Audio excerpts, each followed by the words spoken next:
In the summer of 1187, beneath the searing sun of Galilee, two worlds collided. On one side, the warriors of Christ, armored in faith and iron. On the other, the armies of Islam, united under one brilliant, relentless mind, Salah ad-Din Yusuf ibn Ayyub. What unfolded near the volcanic hills of Hattin was not merely a battle. It was the reckoning of an age, and the death cry of the Templar order's might. The echoes before the storm. A century had passed since Pope Urban II had called for the First Crusade. Jerusalem, once conquered by Christian knights, was now the crown jewel of the Latin kingdom. But peace was an illusion. The Holy Land was fractured, bleeding, and ruled not by saints, but by pride. Among the Crusaders, the Knights Templar stood apart, an elite brotherhood bound by sacred vows of poverty, chastity, and obedience. They were monks of war, warriors who prayed with swords drawn, convinced that every stroke of their blade served God himself. But by 1187, the order's reputation for zeal had turned into arrogance. Their red crosses, once symbols of divine courage, had become marks of reckless defiance. And in the east, a man was watching. Salah ad-Din, known to the west as Saladin, had united the fractured Muslim lands of Egypt and Syria. Unlike the Crusader barons, he fought not for plunder or politics, but for something larger, the liberation of Al-Quds, the holy city. To him, Jerusalem was not merely a prize, it was destiny. In early 1187, war returned not by Saladin's hand, but by that of a man named Reynaud de Chatillon. A French nobleman turned bandit lord, Reynaud commanded the fortress of Carrick and harbored a hatred for Islam so deep it bordered on madness. Ignoring a fragile truce, he attacked a Muslim caravan, pilgrims, women, and merchants, traveling under Saladin's protection. He seized their goods, imprisoned the travelers, and laughed when Saladin's envoys demanded justice. When word reached Damascus, Saladin's patience ended. He swore before his court, "I will kill Reynaud with my own hand. May God deny me his mercy if I spare him." The die was cast. The call to arms was in Jerusalem. The air thickened with fear and fanaticism. King Guy de Lusignan, a weak and uncertain monarch, called for all the forces of the Latin kingdom to assemble. Every banner, every knight, every man who could wield a sword, summoned to defend the Holy Land. The Templars, led by Grand Master Gerard de Riedfort, answered with grim enthusiasm. Riedfort was a zealot, brave, but blind. His hatred of Saladin was personal. He believed that retreat was sin and diplomacy, cowardice. It was he who pressed King Guy into marching towards Saladin's army, deep into the arid plains beyond Tiberias, against every warning of reason. The march to Hattin. The Crusader host numbered around 20,000, knights, foot soldiers, priests, and camp followers.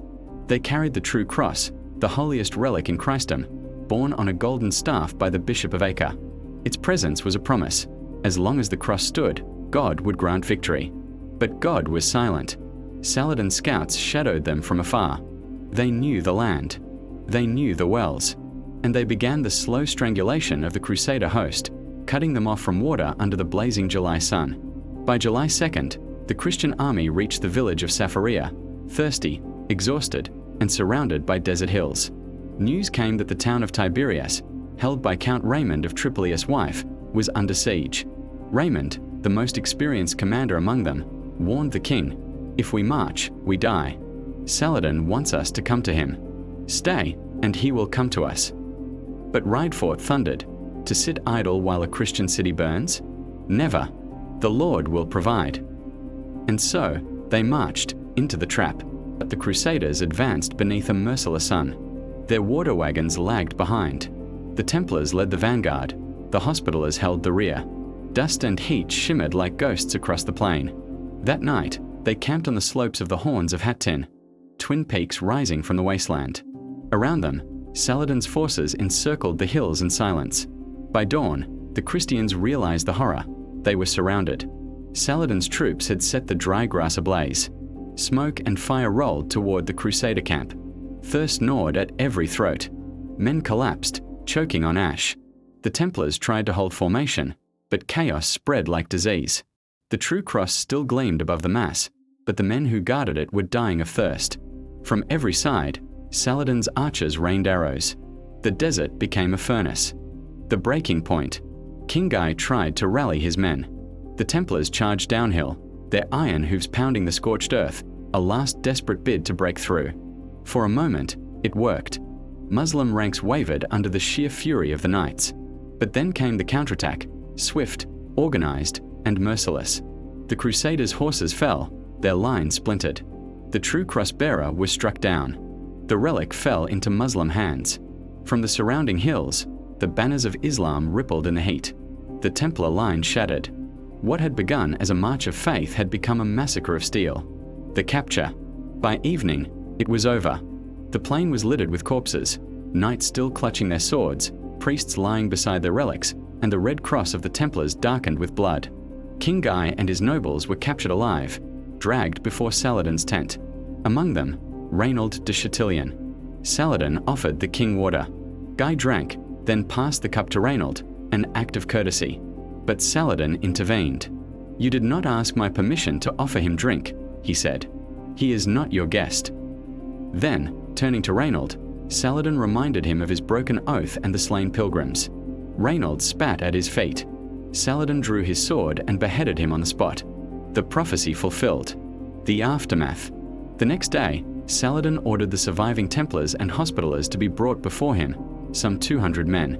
He offered them one choice: convert to Islam or die. None recanted. One by one, they were led away and beheaded by Saladin's emirs, their white mantles stained crimson, their heads laid in rows before the victorious army. It was the greatest slaughter of the Templar order in its history.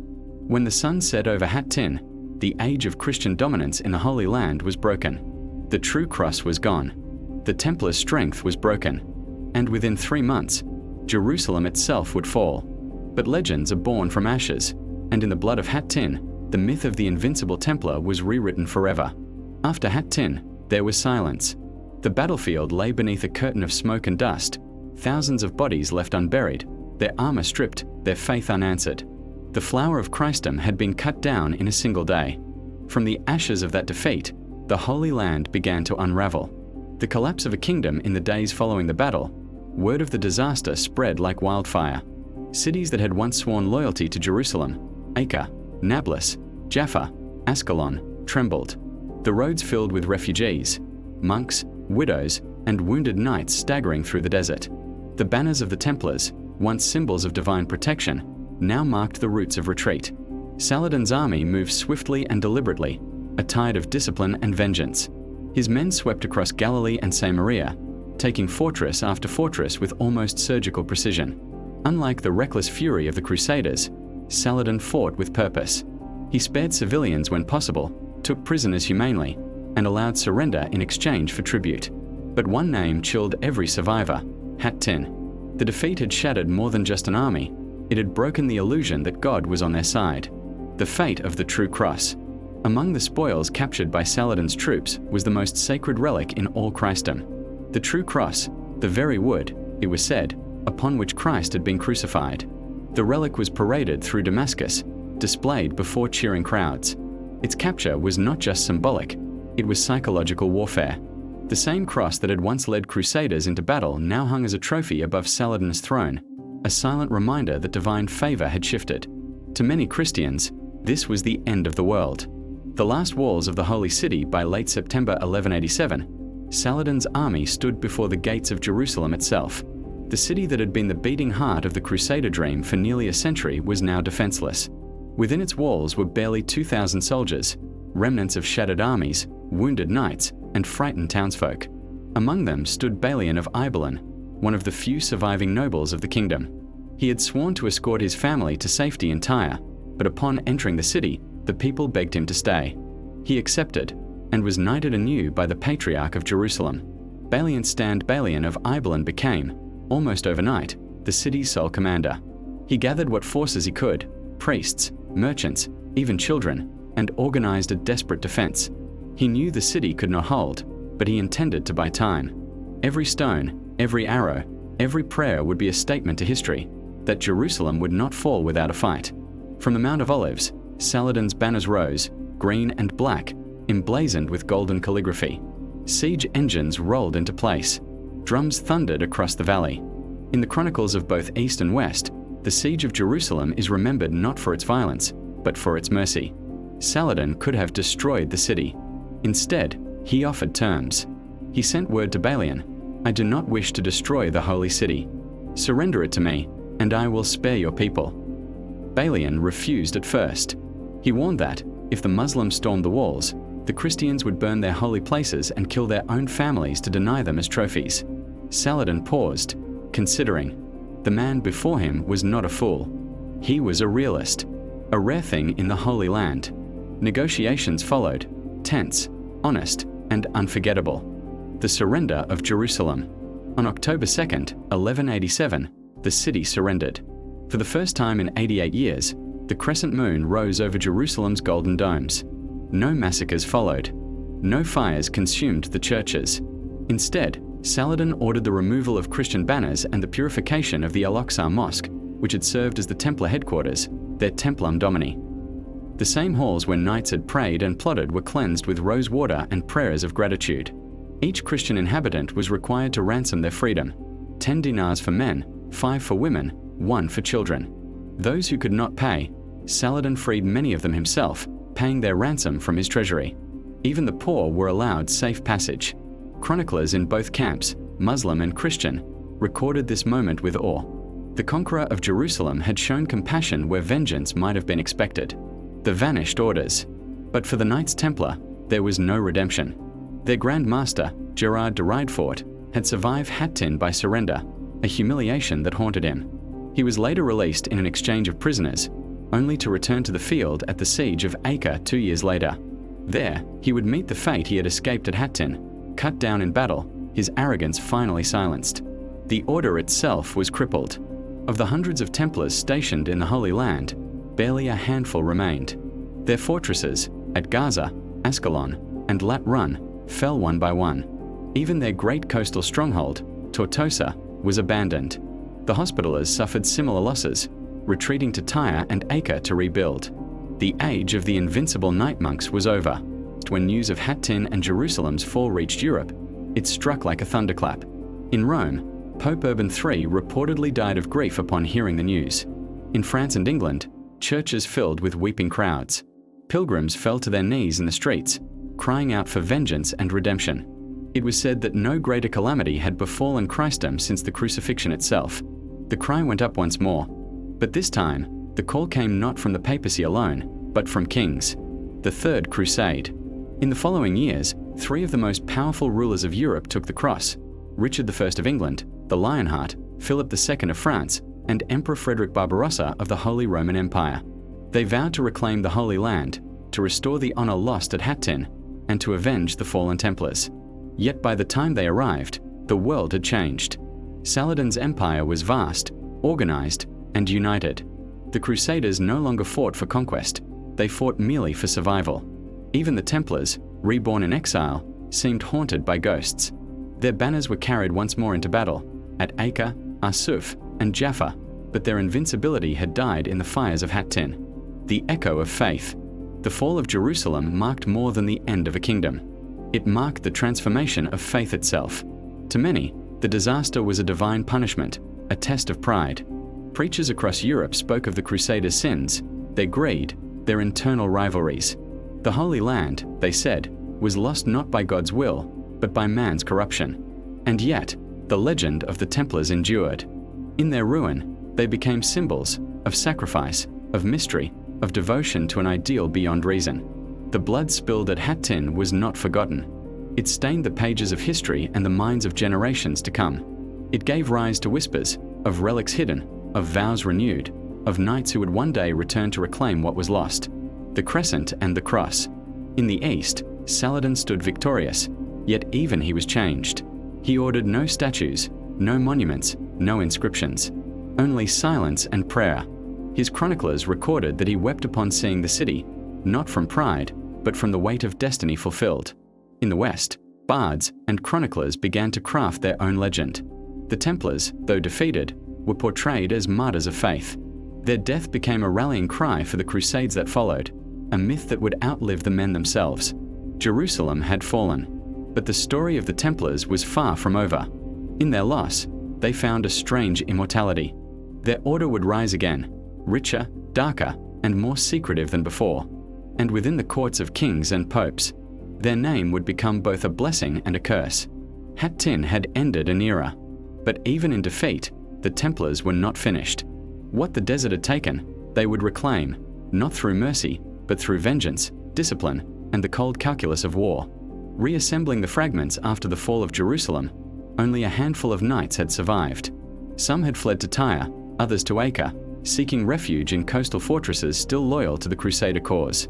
Among them were Balian of Ibelin, the noble protector of Jerusalem, and remnants of the Templars who had endured Hattin's massacre.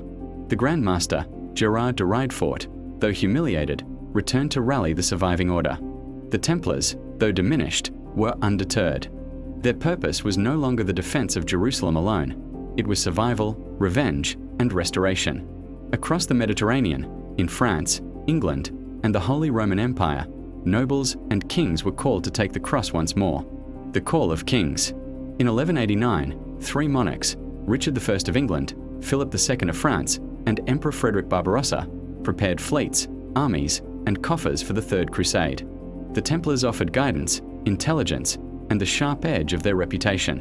Wherever they rode, fear preceded them. Muslim spies whispered tales of a knightly brotherhood that prayed as they killed, that took no quarter and asked for none. Even as these kings embarked on their journey, the Templars were already shaping the battlefield, scouting, fortifying coastal strongholds, and reclaiming ports lost after Hattin.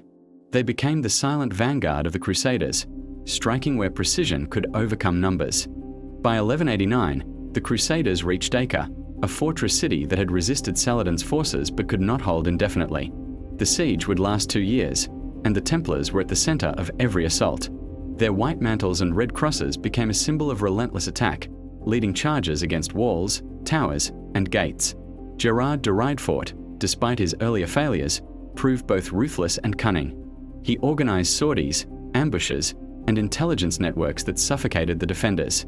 Under the Templars' direction, Christian miners undermined walls, siege towers were rolled forward, and artillery began to batter the ancient gates.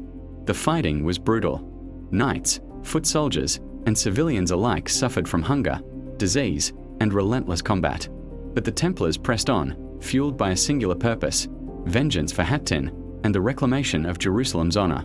The death of leaders during the siege, tragedy struck the Crusaders. Emperor Frederick Barbarossa drowned crossing a river in Anatolia, leaving his army leaderless. Philip II of France returned home, leaving Richard I to carry the burden. Yet the Templars remained steadfast. The absence of kings elevated their role. In Acre, their decisions shaped the war. Saladin, meanwhile, was forced into defensive maneuvers. He had defeated the Crusaders once at Hattin, but the Templars' presence at Acre was different. They were no longer merely defenders. They were predators, masters of siege warfare, and fanatical in their pursuit of justice for fallen brethren. The final assault. By 1191, the city walls of Acre were crumbling. The Templars led the vanguard, charging repeatedly into the breach. Every stone thrown, every arrow loosed, was part of a calculated plan to exhaust and destroy the Muslim defenses. It was in these assaults that the Templars' legend was forged anew. Stories of knights standing atop the walls, swords in hand, rallying men against impossible odds, spread across Europe like wildfire. The siege ended in July 1191. Saladin surrendered the city after exhausting every option. Prisoners were exchanged, terms of ransom were honored, but the Templars were merciless in exacting revenge on those who had once mocked them at Hattin. With Acre secure, the Crusaders' armies prepared to march on Jerusalem. Yet fate intervened. The Templars, aware of the logistical impossibility of taking the city, advised Richard to delay. And in truth, Richard knew that Saladin's fortifications were formidable. The Third Crusade would reclaim some territory, including Jaffa and Arsuf, but Jerusalem remained under Muslim control. The Templars, though, were not defeated. Their order had survived Hattin, adapted, and become even more feared and politically influential. Kings sought their counsel, Crusaders followed their banners, and rumors of their hidden knowledge, financial, martial, and esoteric, spread throughout Europe. By the end of the Third Crusade, the Templars had evolved. No longer were they just warrior monks. They were administrators, financiers, diplomats, and spies. Their wealth and influence rivaled kings. From the ruins of Hattin, they had risen stronger, their legacy cemented not in victories alone, but in survival, cunning, and the very mythos of fear they inspired. The massacre at Hattin had forged a new identity, one that combined faith, vengeance, and secrecy. The Order of the Temple would endure for another century, growing darker, more inscrutable, and more powerful than any enemy could have imagined. The battlefield of Hattin was not the end, but a crucible. From its fires, the Templars emerged as more than soldiers of Christ. They became architects of power, shadows in the courts of kings, and keepers of secrets that history itself would fear to reveal. Every banner raised, every sword drawn, echoed with the memory of their fallen brethren. The blood spilled on the horns of Hattin nourished a legend, one that would endure in whispers, in chronicles, and in the very stones of the Holy Land. Though they would fall centuries later, the Templars' resurrection after Hattin reminds us that defeat can give birth to a legacy stronger than victory. The story of the Templars did not end on the sands of the Holy Land. Their swords might have fallen silent, but their influence endured. From the blood of Hattin to the courts of Europe, the Order transformed, its victories and defeats both forging legends that would haunt the ages. By the early 14th century, the Templars' presence in the Holy Land had been reduced to a handful of strongholds along the Mediterranean coast. Their grand fortresses, Crac des Chevaliers, Tortosa, and Atlet, were reminders of an age when knights ruled the battlefield. Yet the war had shifted to Europe, and with peace returning to the Levant, kings and popes began to eye the Templars differently. The Order's wealth had grown enormous. Banks and treasuries across Europe held funds, properties, and precious relics entrusted to the Templars by kings, nobles, and merchants alike. They had become powerful financiers, not merely warriors. And power, as history often shows, breeds envy. In 1307, the wheels of fate turned for the Templars in France. King Philip IV, known as Philip the Fair, owed vast sums to the Order. He coveted their treasure, feared their influence, and sought to assert dominance over the very institution that had once protected Europe's Holy Land. On Friday, October 13, 1307, the Templars were arrested across France. Knights were taken from their homes, castles, and monasteries in the dead of night. Charges were laid: heresy, blasphemy, and occult practices, most of them fabricated. Torture extracted confessions from many, sealing their fate. The Grand Master, Jacques de Molay, and his council were imprisoned in Paris, enduring interrogation and humiliation. The once mighty warriors, who had faced Saladin and survived Hattin, were now powerless against a king's ambition. The trial of the Templars became a spectacle. Chroniclers wrote of the men who refused to recant, who faced flames rather than betray their vows.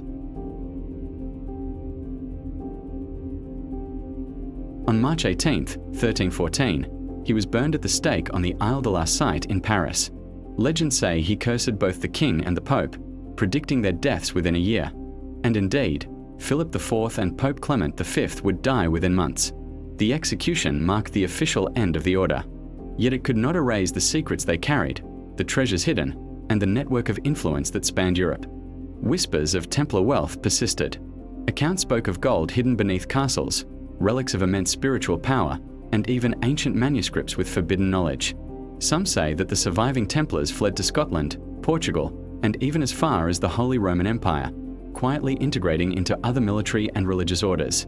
The Order's influence did not vanish. It simply went underground. Their banking methods survived. The Knights had pioneered early financial systems, letters of credit, safe deposits, and international transfers, practices that would later influence Europe's financial revolution. In this way, the Templars' power outlived their swords and battles.